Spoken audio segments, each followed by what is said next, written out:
The race for the ticket of the APC ahead of the party primary is getting more intense. As soon as the vice president got into the race yesterday, he sent some kind of different mood in the atmosphere. And we're seeing close-knit consultations and jostling here and there for the party's ticket tonight.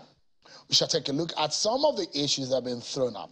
I'm being joined by a former federal lawmaker who himself also wanted to be governor of Rivers State, Senator Magnus, a chieftain of the APC. Thank you so much for joining us tonight.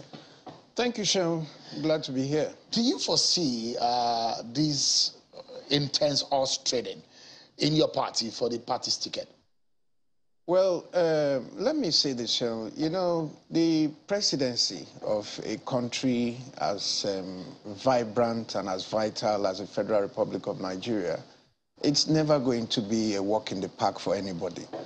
And I assume that all those who have indicated interest are aware of the fact that this is going to be a grueling contest in however you look at it.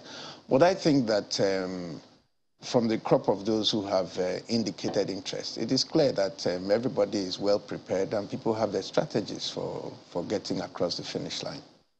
If we're talking about fairness, equity, and justice like some people are talking about right now, what do you think is fair in the scheme of things? I think for the All Progressives Congress, it is clear that our presidential candidate would be from the South, arising out of the decision taken before the convention that all the party offices that were in the South should move to the North, and those that were in the North should move to the South. So I think that presupposes that it would now be the same way for the political offices. So I believe that for the APC, the question of fairness, justice, equity, it is clear that after President Buhari, the next president of Nigeria should be from the South. One would naturally imagine that if Rotimi Amechi is in the race, Magnus Abe might be on his side. That is a natural thing to think because you're from the same state. And I see that you were in the meeting with Bola Tinubu with the governors of the APC. It's obvious and evident that you are on Tinubu's side, isn't it? Yes, I am on Tinubu's side. I had said before that for me, what is important for this country at this time is that we should be careful in the kind of leader that we throw up. Let us not be driven by sentiments to put ourselves in a box where we'll find ourselves difficult to operate.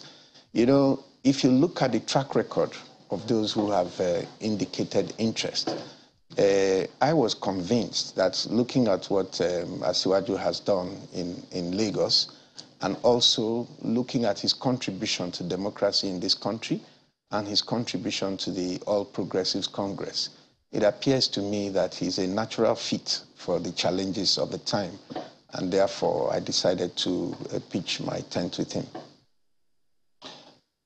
I mean, we were speaking with Chief Dele Momodu there, and he was talking about the capacity of people to handle the affairs of this country. And I'd like to ask you why you think the man you're supporting is a fit in fixing the problems of Nigeria. Well, first of all, you have to look at the experience of the person that we are looking at. You also have to look at the track record of the individuals that you're talking about. A lot has been said about Asiwaju's age, and let me say that some of the most impactful leaders of this century have been people who were quite advanced in age. If you look at China, for example, the miracle of modern China was initiated by Deng Xiaoping. At the time Deng became the leader of China, he was practically in his 80s. If you look at the recovery of modern America, the economic principle that is now touted as Reaganomics, it was initiated by Ronald Reagan, who was actually one of the oldest presidential candidates of his time. And if you look at the challenges that America faced after the Trump years, the Americans went for somebody with the experience, the capacity, the know-how to be able to navigate them into a better place. And they went for Joe Biden, who is actually one of the oldest presidential candidates that America has ever produced. So I think that in looking objectively at the track record of Asiwaju, you will find that, okay, take democracy, for example. This is a man who was a governor in the Alliance for Democracy. And at a point, he was the only governor left in the Alliance for Democracy in Lagos. From Lagos, because of the strategy he used in planning his elections at the time when the government of the day was openly manipulating elections. He planned the elections in such a way that he over-documented the election and was able to recover those states through the courts and rebuilt the party and formed the ACN. He is the first political leader in this country to not only dominate his region, but to now form an alliance that was able to now produce a federal administration and take down an existing federal government in this country. Those are not mean achievements for the lily-livered. So when you take that into consideration and look at where Lagos has been able to go economically compared to all the other states that started out approximately around the same level in 1999 economically, you'll see that he's visionary, he's leaps and bounds ahead in so many different ways. And so for me, given the economic challenges that we're facing, the issues that are cropping up arising out of COVID-19, the war in Ukraine, and the general situation that we're facing in the country, I believe that what we need at this time is wisdom, experience, capacity, and somebody who understands the strategies of how to bring Nigerians together and get them to work together to achieve near impossible feats. And this is something that Asiwaju Ahmed Bola Tinubu has already done for this country. Consensus is a very strong option for your party. It is should it get to that point? It is not in our constitution. But it's now in the Electoral Act. No, the Electoral Act cannot force a party to do something that is not in the constitution of the party. If you look at the constitution of our party, in picking our presidential candidate, consensus is not one of the options that are available to us. But you know, so you can't, again, because you're a lawyer, the constitution, your constitution came into being before the amendment of the Electoral Act. So the Electoral Act supersedes your party constitution. No, that's not the way it works. The legislature will not make a constitution for the party. They have set aside the things that are legal in the electoral process. Now, from the options that are available, a political party will then choose the ones that you choose to do. You cannot choose what is outside the Electoral Act as a means of doing something that will be against the law. But you do not have to choose whatever is written in the Electoral Act. So you think your party will not go for consensus? It's against our constitution. We cannot. But your party has used consensus in your national convention. Yes. Why do you think it will be different in the primaries? Because the constitutional provision in the party as it relates to the presidential congress of the party specifically excludes consensus. Have you seen your amended party constitution? Have you seen it? I was at the Which was amended at the convention. I was at the convention. Have you seen it? I know that was not one of the amendments at the convention. Are you sure? Yes, I'm very sure. Okay, all right. We'll leave that because there is no time to debate that. But it's a possibility that your party agrees on a consensus. Should it not go in the favor of Tinubu demanding your support, what would you do? No, Tinubu is a Democrat. First of all, like I said, the truth of the matter is that as long as we follow a procedure that is fair, transparent, open, and is able to ensure that every aspirant, not just Tinubu, every aspirant gets a fair kick in the game, I believe that whoever emerges from such a process will be acceptable to the broad majority of party members. So that is what is important to this party at this time. If you will recollect, Sean, in 2015, when the APC was formed, it was basically Buhari from the CPC and Tinubu from the ACN that came together to form the foundation of the APC. And at that time, they could have sat down to say, okay, consensus, Buhari will be our candidate.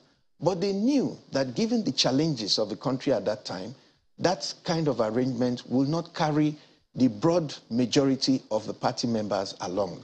And they subjected that thing to a clear, transparent process that was hailed not just across this country, but across Africa. And that was what gave Nigerians so much confidence in the APC.